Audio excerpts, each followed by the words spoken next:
The auditorium was packed with families clutching bouquets and cameras, their faces glowing with pride as they watched their children cross the stage. From my position in the front row, reserved for valedictorians and honor students, I could see the sea of parents, siblings, and grandparents who had come to celebrate this milestone. What I couldn't see, no matter how many times I scanned the crowd, were the faces I wanted most. My family wasn't there.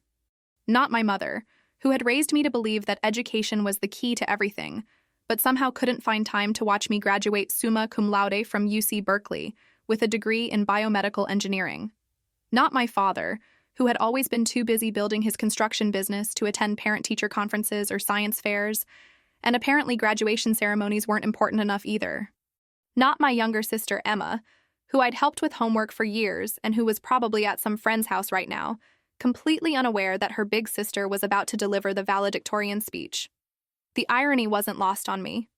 4 years ago, when I'd received my acceptance letter to Berkeley, my mother had shrugged and said, "College is expensive, Maya. Are you sure you want to go that far for school?" My father had been more direct. "You're smart enough, but engineering? That's a man's field. Maybe consider something more practical, like teaching or nursing."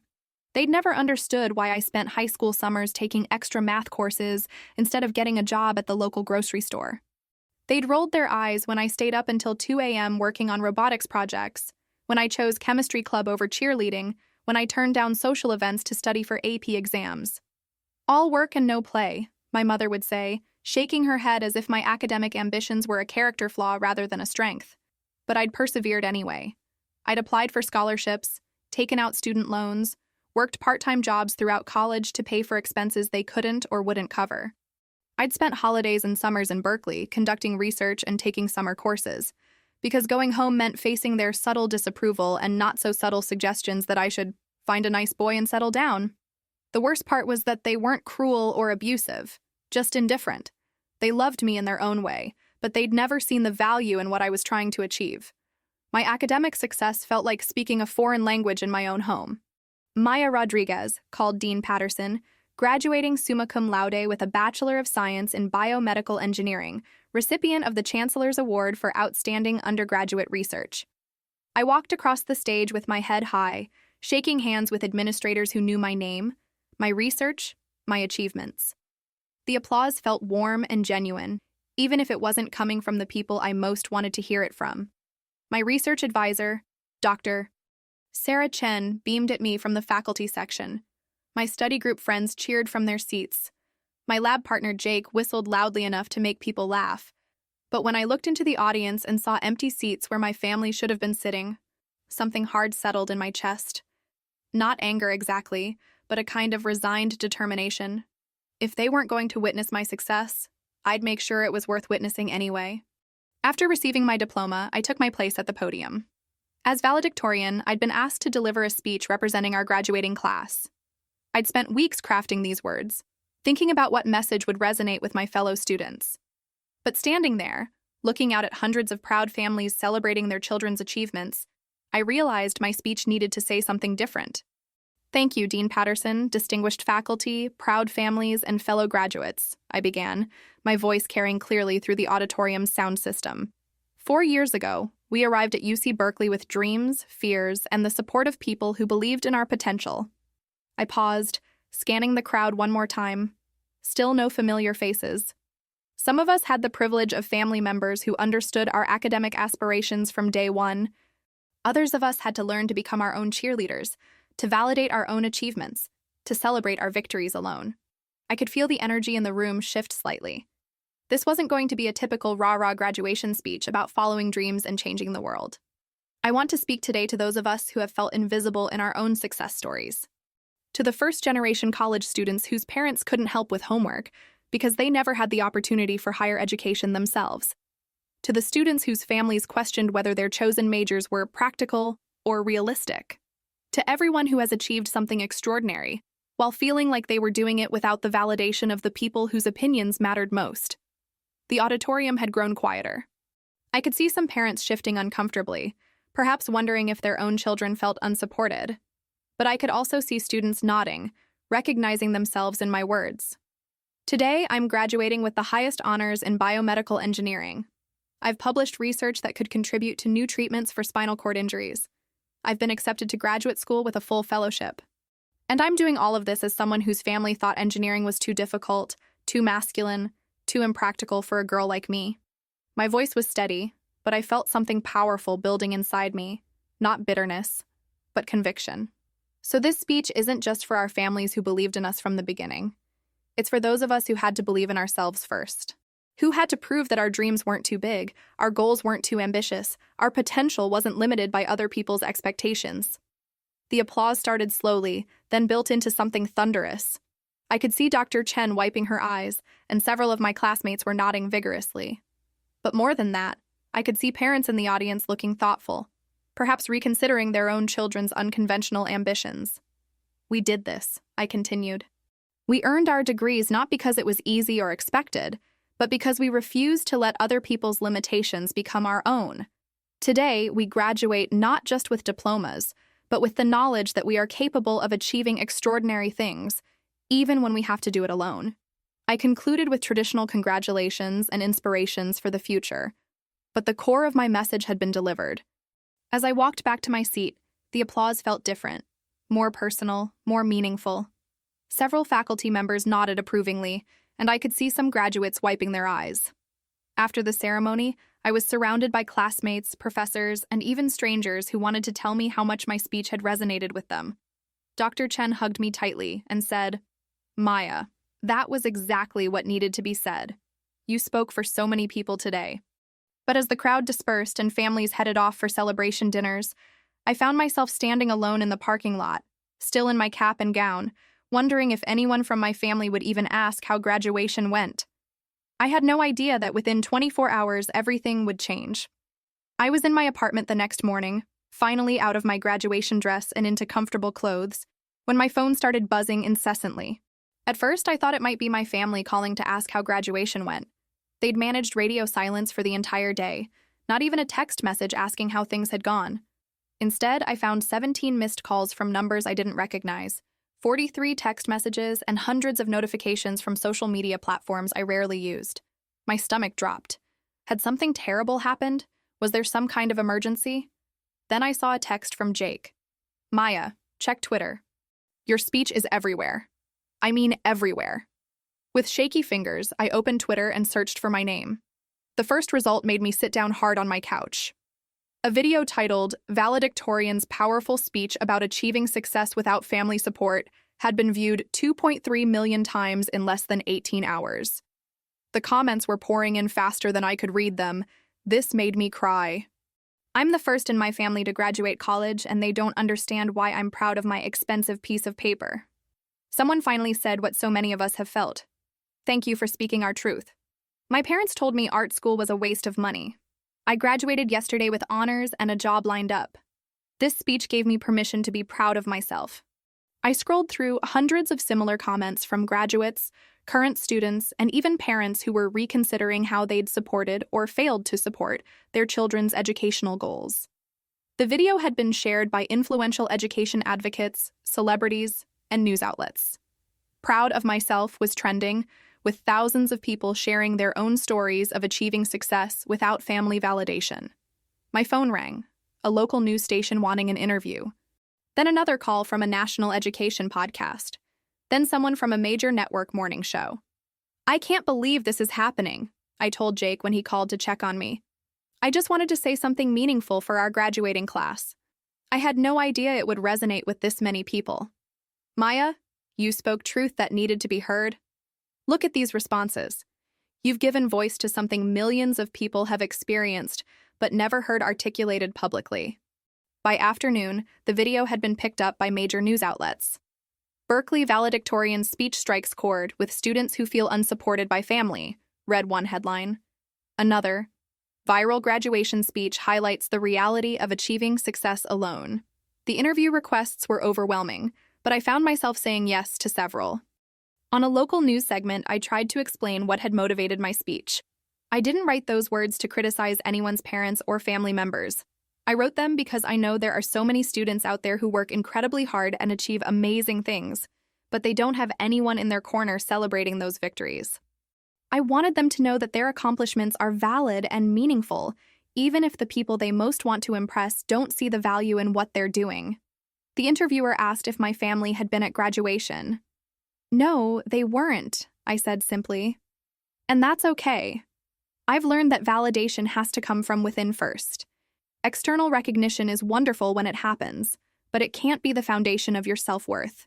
That evening, as I was trying to process the surreal experience of my speech being discussed on national television, my phone rang. The caller ID showed my mother's name. My heart stopped. Maya? Her voice sounded strange, smaller somehow, uncertain. Hi, Mom. I just watched your speech. Someone at work showed it to me. They said it was all over Facebook. I waited, not sure what to say. Honey, I had no idea you felt that way. About us not supporting you, I mean. Mom? No, let me finish. I saw you graduate summa cum laude from Berkeley with some kind of engineering degree that I don't understand, and I watched you give a speech that millions of people are sharing, and I realized... Her voice broke slightly. I realized that I've been so proud of you this whole time, but I never told you that. I was scared you were reaching for something too big, something that would hurt you if you failed. But you didn't fail. You succeeded beyond anything I could have imagined. I felt tears starting to well up. We should have been there yesterday, she continued. Your father had a job he said he couldn't leave, and Emma had plans, and I convinced myself that graduation was just a ceremony, that it wasn't that important. But seeing how proud and articulate and accomplished you are in these interviews, I understand that it was important. It was the most important thing, and we missed it. Mom, you don't have to... Yes, I do. Maya, I need to apologize. Not just for missing graduation, but for the years of making you feel like your dreams were too big, like your goals weren't practical. You proved us wrong about everything, and instead of celebrating that, we made you feel alone in your success. We talked for over an hour, the longest conversation we'd had in years. She asked detailed questions about my research, my graduate school plans, what my daily life as an engineer might look like. She admitted that she'd been intimidated by my intelligence and ambition, worried that I was growing beyond what our family could understand or support. I want to be better, she said before we hung up. I want to understand what you're doing and be proud of it openly. Will you help me learn? 2 days later, my father called. Then, Emma. Both conversations were similar. Apologies, admissions that they'd been overwhelmed by my achievements rather than celebratory, promises to do better. But the most meaningful response came in the form of letters and emails from strangers. Thousands of them. Students who said my speech had motivated them to pursue their goals despite family opposition. Parents who realized they needed to better support their children's unconventional ambitions. First-generation college graduates who finally felt validated in their pride. One letter, from a girl named Sandra whose parents had discouraged her from pursuing pre-med because doctors work too much, particularly moved me. I watched your speech 3 times and cried each time. I'm starting medical school in the fall, despite my family's concerns, and I was beginning to doubt myself. Your words reminded me that I don't need their permission to be proud of what I've accomplished. Thank you for showing me that success without validation is still success. Within a week, my speech had been viewed over 10 million times. I'd been invited to speak at conferences about first-generation college success and family dynamics in education. A book agent contacted me about writing a memoir. But the most important outcome was sitting in my apartment Friday evening, having dinner delivered from my favorite Thai place, video chatting with my family for the first time in months. They wanted to hear about my research, my graduate school plans, my thoughts on biomedical engineering's future. We're so proud of you, my father said. And for the first time in my life, I believed he meant it. Going viral had given me something I'd never expected, not just external validation from millions of strangers, but the catalyst that finally helped my family understand the magnitude of what I'd achieved. Sometimes the people who love you most need to see your success through other people's eyes before they can truly appreciate it themselves. 6 months after graduation, I was sitting in the MIT Graduate Student Lounge, reviewing research proposals for my doctoral program in biomedical engineering, when my phone buzzed with a notification I'd grown accustomed to but still found surreal. Another news outlet wanted to interview me, this time about the long-term impact of my graduation speech and the movement it had inadvertently sparked. The speech had taken on a life of its own. Proud of myself had become more than a trending hashtag. It had evolved into a social movement supporting students who felt academically isolated from their families. Universities across the country had started hosting validation workshops for first-generation college students. Several scholarship foundations had been established specifically for students pursuing degrees their families didn't understand or support. But the most meaningful change had happened much closer to home. My relationship with my family had been completely transformed. What started with those apologetic phone calls had blossomed into genuine curiosity and support. My mother now called me weekly to ask about my research progress, and she'd started reading articles about biomedical engineering so she could better understand what I was working on. She'd even joined a Facebook group for parents of graduate students, trying to learn how to be more supportive. My father had surprised me most of all. The man who'd once suggested engineering was too difficult for girls had become my most enthusiastic advocate. He'd watched every interview I'd given, shared my achievements on his social media accounts, and had even attended a conference presentation I'd given at Stanford, driving 8 hours to be there. "I need to understand what my brilliant daughter is doing," he'd told the other attendees, introducing himself to my professors and research colleagues with obvious pride. Emma, now a sophomore at UC Santa Barbara, had switched her major from business to environmental engineering after watching my speech and realizing she'd been choosing a safe field rather than pursuing what genuinely excited her. "You showed me that family approval isn't worth giving up on your dreams," she'd told me during one of our now regular sister calls. But beyond my personal family reconciliation, I'd started receiving updates from people all over the world who'd been inspired by my speech to pursue their goals, despite family opposition or indifference. Dr. Chen had forwarded me an email from a professor at Oxford who'd shared my speech with her students, several of whom were dealing with similar family dynamics. A guidance counselor in rural Montana had told me that she showed the video to students whose parents were discouraging college attendance. A high school in South Korea had invited me to speak virtually to their students about pursuing STEM fields, despite cultural pressure to choose more traditional paths. The speaking opportunities had multiplied beyond anything I could have imagined. TEDx talks, university commencements, conferences for educators and parents. Each time I shared my story, I met more people who had felt invisible in their own success stories. And more importantly, I met family members who were beginning to understand how their good intentions could sometimes feel like obstacles to their children's growth. One particularly powerful moment had come during a presentation at a conference for parents of gifted students. After my talk, a mother approached me with tears in her eyes. "My daughter is a sophomore at Caltech studying astrophysics," she said.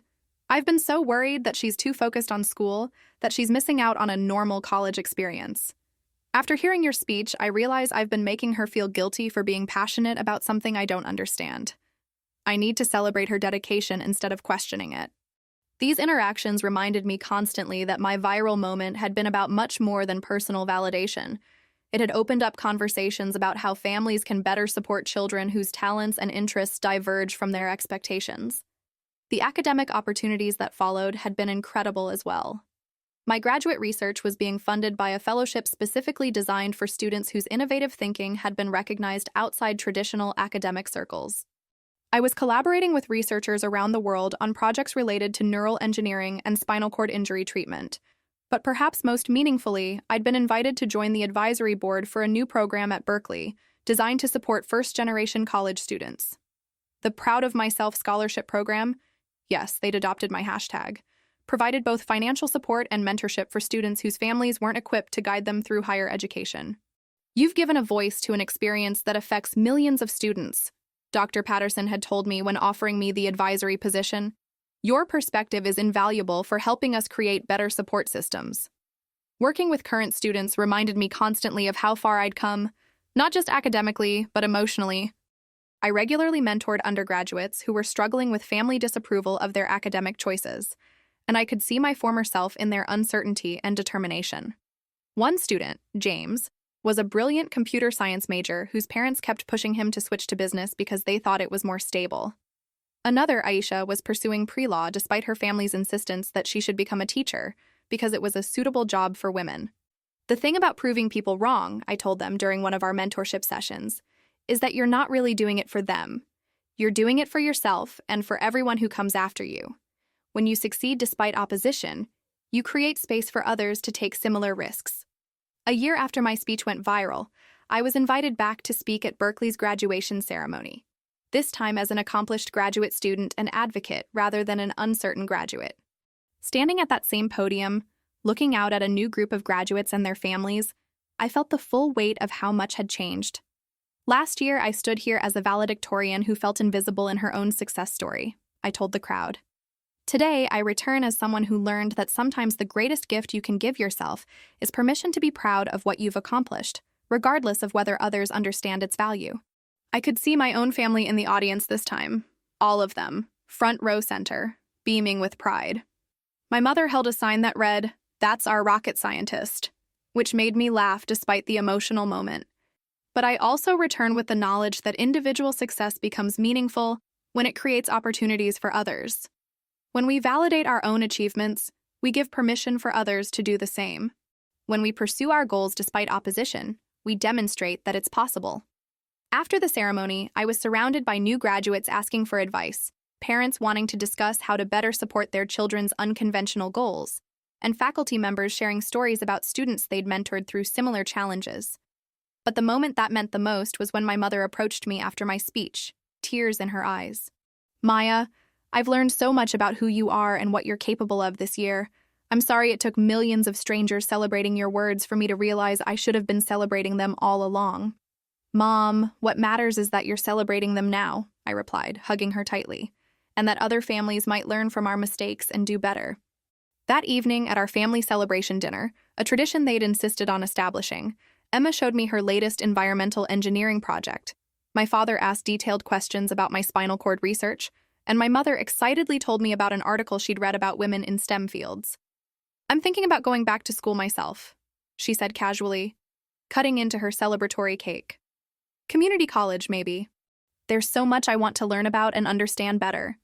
Sitting around that table, surrounded by family members who now saw my achievements as something to be proud of rather than puzzled by, I realized that my viral speech had accomplished something I never could have planned. It hadn't just validated my own success, but had created a bridge between my world and theirs. Sometimes it takes millions of strangers recognizing your worth before the people closest to you can see it clearly. But when that recognition finally comes, from within and without, it creates ripples that extend far beyond your own story. My valedictorian speech had started as words spoken into an auditorium where my family was absent. It had become a catalyst for conversations, changes, and connections I never could have imagined.